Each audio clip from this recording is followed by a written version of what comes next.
Yeah guys, what up, Viper here, and today we're gonna talk about another team that is pretty much this combination standard of two different teams at the same time at the moment. And we all know the standard one is mainly the Rhamphyre plus Dust-Revenant combo, and you just use Rhamphyre versus pretty much everything, and you use Dust-Revenant versus teams that are going for Rhamphyre, and if they have Rhamphyre plus something else, you're like flipping the coin, right? What you're gonna do. And this is kind of the team that I want to get at today, where we combine the Dust-Revenant thing plus the Ver-Beo thing, which is especially good if you're playing versus Dust-Revenant slash Rhamphyre, because versus Dust-Revenant slash Rhamphyre, you can just go for Dust-Revenant opening like all the time, and then your opponent is kind of at the mercy or the issue where is my opponent gonna swap to the team that hard counters what I have to play all the time? So do I blindly swap off the thing or not? Which is fundamentally kind of putting you at an advantage in that matchup, just because, well, if they swap and you didn't swap, they're super far behind.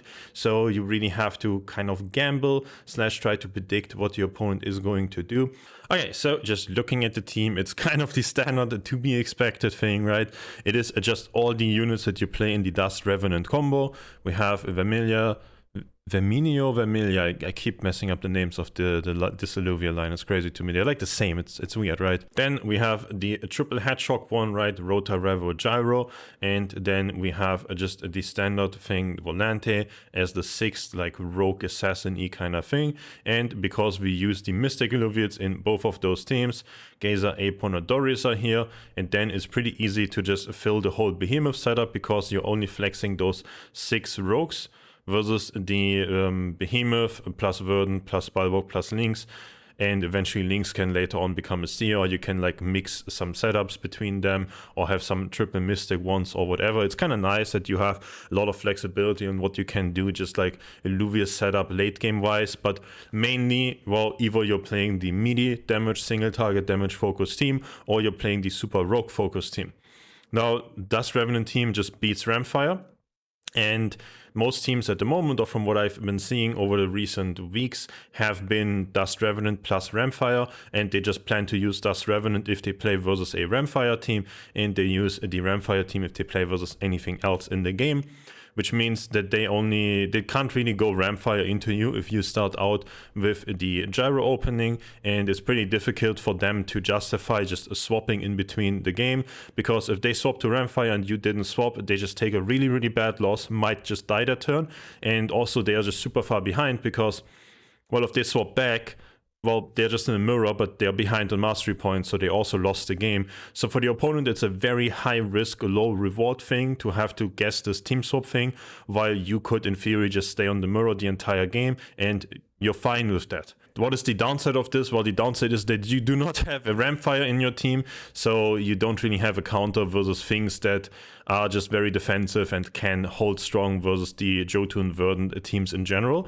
So if something isn't utilizing Rhamphyre themselves, then they probably have some really good setups into you. If it's some like Enchanter team that swaps into Behemoths and things like that, then they're probably going to have an okay time versus your team, but that again depends on, are you even playing against that, or is everything you're playing against Dust-Revenant plus Rhamphyre and maybe some Verdant Behemoths, because versus Verdant Behemoth you can just play the mirror. Now the downside, if they don't play these extra rogues, if they don't play this Gyro setup, they will have more Augments for the late game. Now, how often is that late game? How often is this turn 6 plus setup even really happening? That's then the next question. Turn 7 barely ever happens, right? So at that turn you would really feel the pain, but you can certainly until turn 6 easily fill out your turns still. You can easily play the Verdant Behemoth mirror. So yeah, I think this is a very reasonable team to play at the moment in the current meta. And let's just explain a little bit on the positioning things and so on, but I would just suggest watch some dedicated videos on essentially this dedicated melee carry slash wall setup that I have done in the past, and I've done many videos about the Gyro setup and so on, so we watch some footage and I'll explain some. So yeah, talking a little bit about Augments. Augments are, I think, in a really tough spot at the moment because it feels really not great to put most of them into your teams even. There are some Augments like the lesser fortification catalyst, especially just incredibly efficient tank stat AoE team buff augment for 20. And there are some utility augments like the Maladaptive Resonator, inflicting a clumsy on the unit that you attack, incredibly important in the Hedgehog mirror. And then we could, for example, if we say, okay, maybe we want to play the Jotun line into the Hedgehog team, so I'm not only facing people that play Hedgehogs plus Rhamphyre, some only play Hedgehogs, for example. You could look at, okay, what are the other augments here? I mean, Siphon Matrix, what does this do? Redemption Core, what does this do? I don't know, nothing really shines, nothing really feels insanely strong, right? You could easily justify to, for example, go away aside this and put in a True Sight Augment, just another, just relatively all-in tech choice augment, where then your Jotun gets True Sight, and that means Jotun can't be blinded anymore, enemies can't dodge Jotun's attacks. So if you find yourself playing Behemoths into that gyro team a lot, if you find your opponents not going for Rhamphyre all the time and so on, then yeah, like this is just another good tech choice. And that is the story of the augments. You just play these very cheap and efficient tech choice augments. You play the Omnivamp augment to give to your ranger, because your Behemoth ranger is a menace, incredibly strong with 70 cost weapon and 40 cost suit. Certainly want that guy to have Omnivamp. And then yeah, I mean 20% attack speed buff augment, okay, that's fine. This is like an okay tank augment. You can just give it to a Behemoth and it can survive the Inferno damage, for example, if your opponent happens to swap into that and you're on the wrong team, or you just swap late game to something else and you want to have some like little backup plan that you don't just lose, right, if you call the wrong matchup.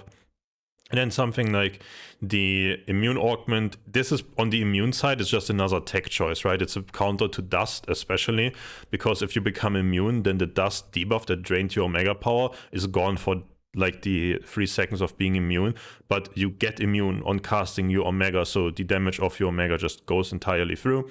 That is very good even on Rhamphyre, especially. Now we don't use Rhamphyre here, but it is very good on something like Gyro as well, very high. Just high damage unit on the Omega ability. And the second part, not to be underestimated, for 5 seconds, 25% less damage taken for only 20 cost investment. That is very, very strong, especially if you combine it with the health regen part of this augment on, for example, a Jotun or a Seer. Just these like super high health, tanky Illuvians. So that's like the story there, right? Regarding the gameplay and so on, I think just very basically gonna go over this, right? If you play the Verdant Behemoth line, you just open with Twine, Lynx, and 10 cost Sword. You just bond Behemoth, very strong. You frontline your Twine, you backline corner the Lynx. Turn 2, you go Jotun. You block the Lynx with the Jotun, like we've been doing so many times in the past. Turn 3, you go for Achelion, Scarabog, and the Grocco. Then you have a Bulwark and a third Verdant. You have the 3 Bulwarks and 3 Verdant, super tanky, while you have the high single target damage of Jotun, Lynx, and Ranger. Turn 4, you're adding Mystic with Apon plus one of the 2 Mystic units. A Dorius was a single target, a Gazer was AoE team damage. Apon adding the 3rd Earth, super tanky team, super high single target damage from Jotun, Lynx, and Ranger. Turn 5, you upgrade the Ranger and you put some augments that just fit the current setup. So usually a Fortification Catalyst and maybe Omnivamp on the Ranger, maybe True Sight and some attack speed on Jotun. Depends on what you're facing. Super standard setup. And also on the positioning side, again, super standard melee carry versus melee carry.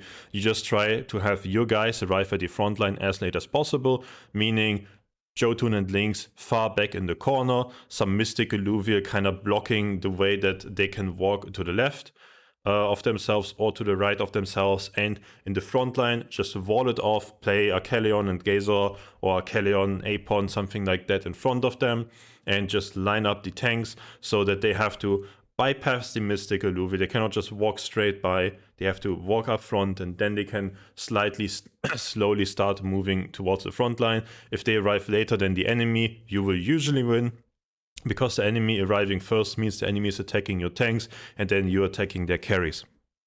We can, again, watch like any melee carry video that I did that is going to give you a very deep explanation of that. I only want to recap this shortly here.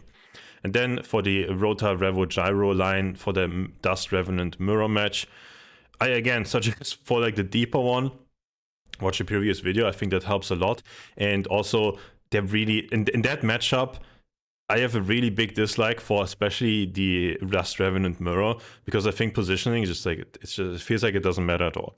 You just have all your 6 rogues kind of clumped together on one side, and you try to have Rota, Revo, and Gyro all attack the same unit after they land. Because they land, they have ranged auto attacks, so you want them to land very close together, so that one of them, preferably Rota, has this clumsy applying augment on itself.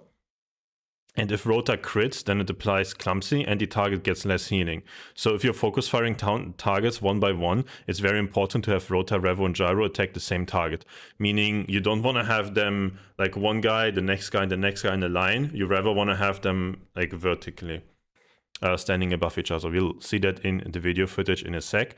And that's the main goal, have them attack the same target, because if you kill one target, you trigger Revenant shields, and then, well, you won, right? Especially if it's a mirror, you trigger Revenant shields first, you're super far ahead in the mirror, because the other guy lost a unit already and your unit got a shield. It will take them far longer to get those shields, and probably GG.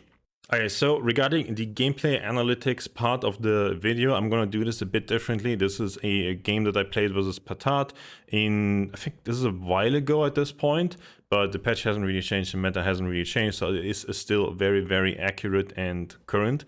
And he's playing not the exact same list that I've given you guys and explaining before, but it's pretty much the same idea.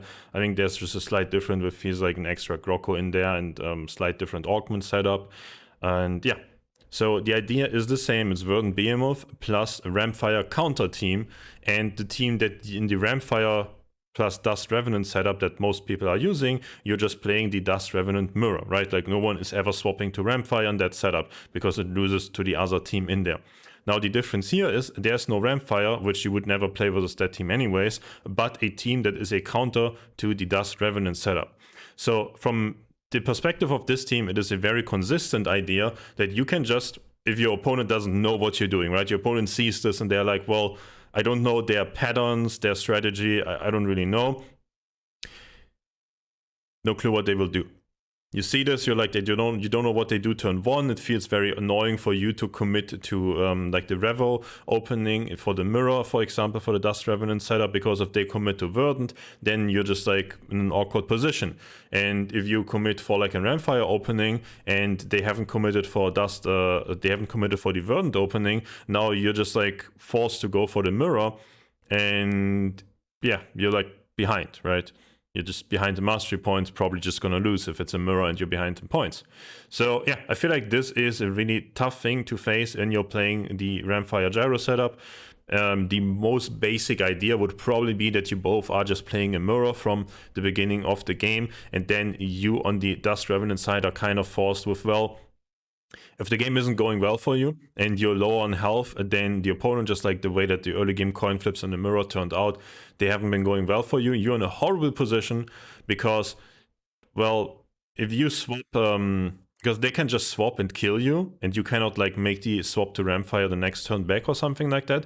But they have multiple turns in which they can decide, do I swap or do I not swap? So they have multiple turns for winning this coin flip against you, and you just don't have that.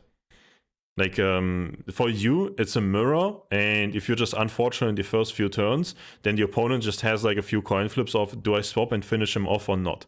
And if you lose one of those coin flips trying to predict what they play, you're just instantly dead. And there's just nothing else to that, right? And if the game is just a complete mirror all the time, then well, it was a complete mirror and nothing else to it. And if you swap to Rhamphyre and they didn't swap, you also lose.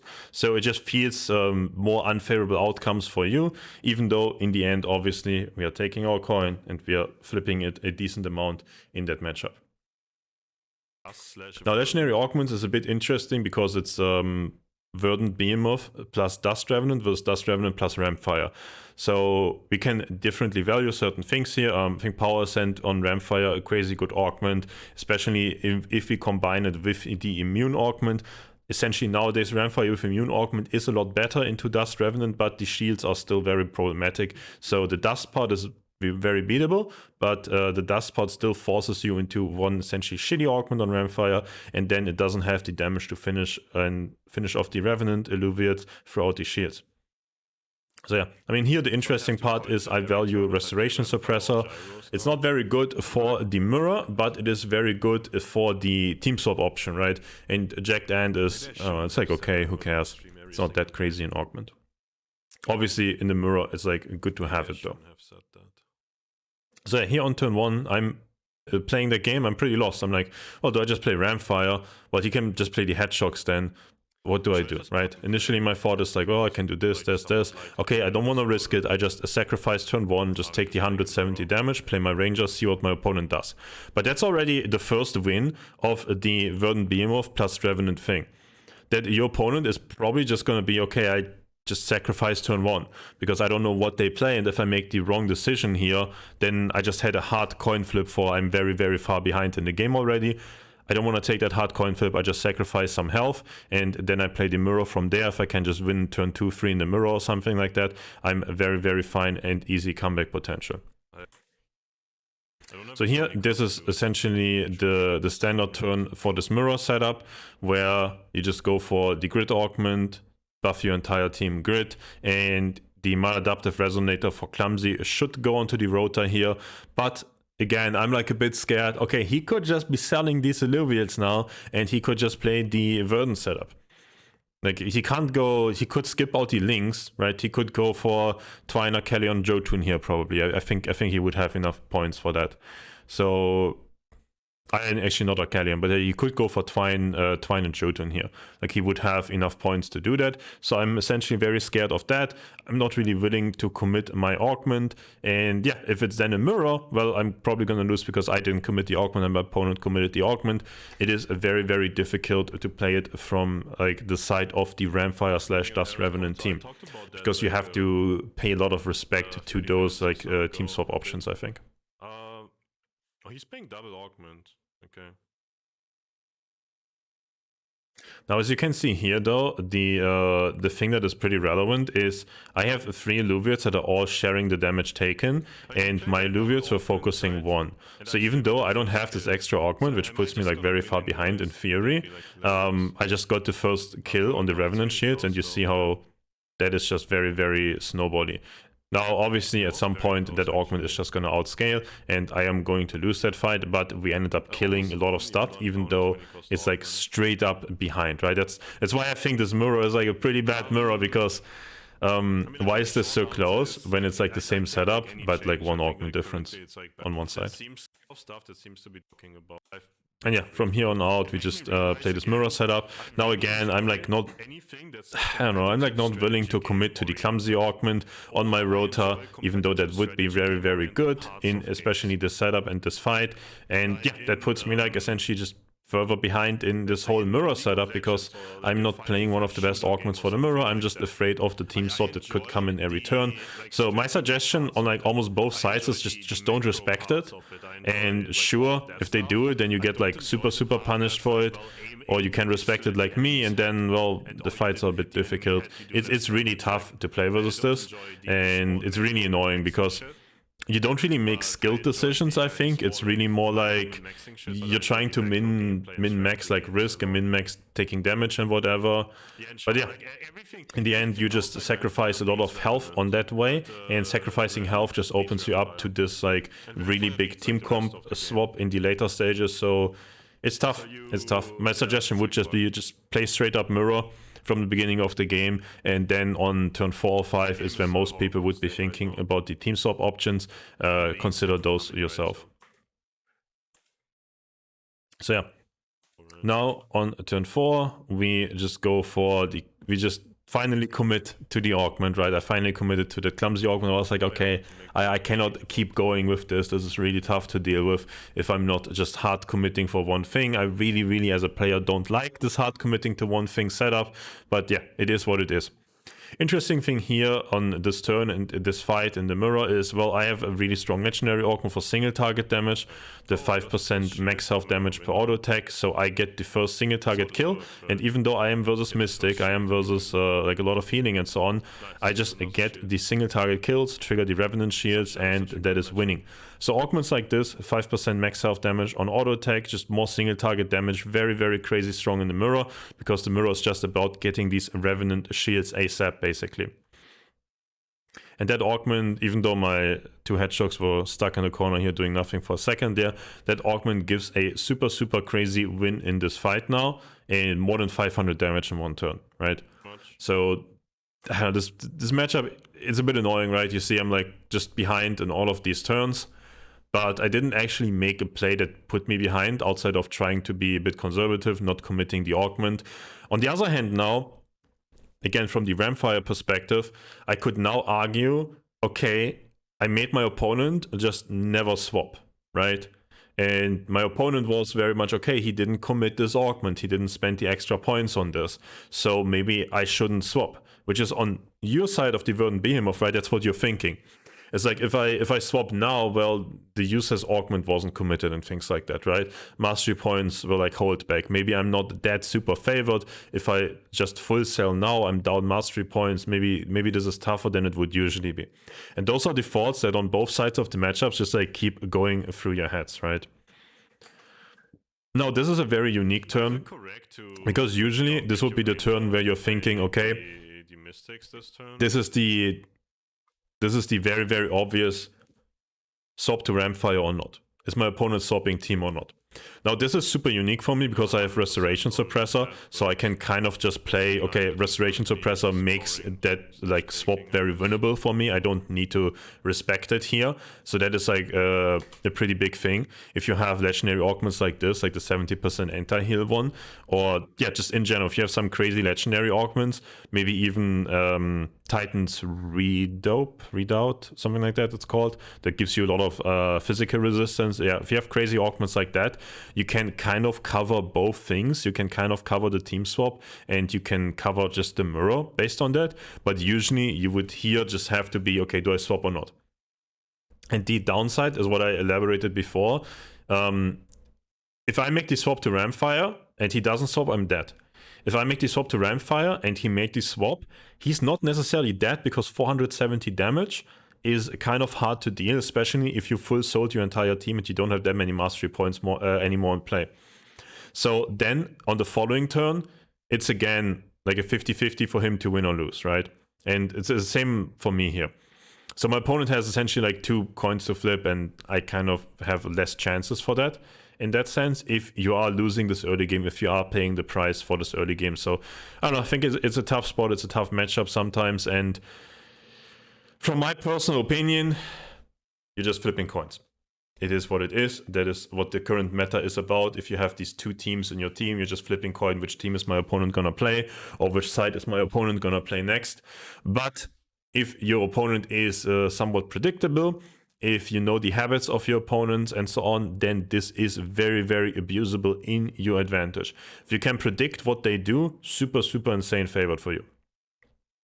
Regarding the mirror match positioning and setup though, yeah, well, on turn 5 you bring in Adorius and Gazer, the Mystic Illuvians. Dust-Revenant is essentially a very defensive team. Revenant shields, Mystic Illuvial healing, Dust, blind and Omega power reduction, Air is a defensive trait, Spore is a defense. Like the whole team is super, super defensive outside of it being rogues in theory, but they're all these defensive rogue traits.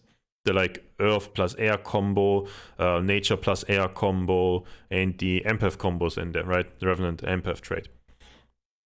So the only thing to note here is Adorius initially tanking with untargetable is preferred, because if Adorius takes damage, it casts quicker. If Adorius casts quicker, it triggers a Spore quicker, makes the enemy team cast slower, and the team that casts slower gets first rolled on by the dust units, aka gets Omega power reduced first, and then they just do less damage than your units did.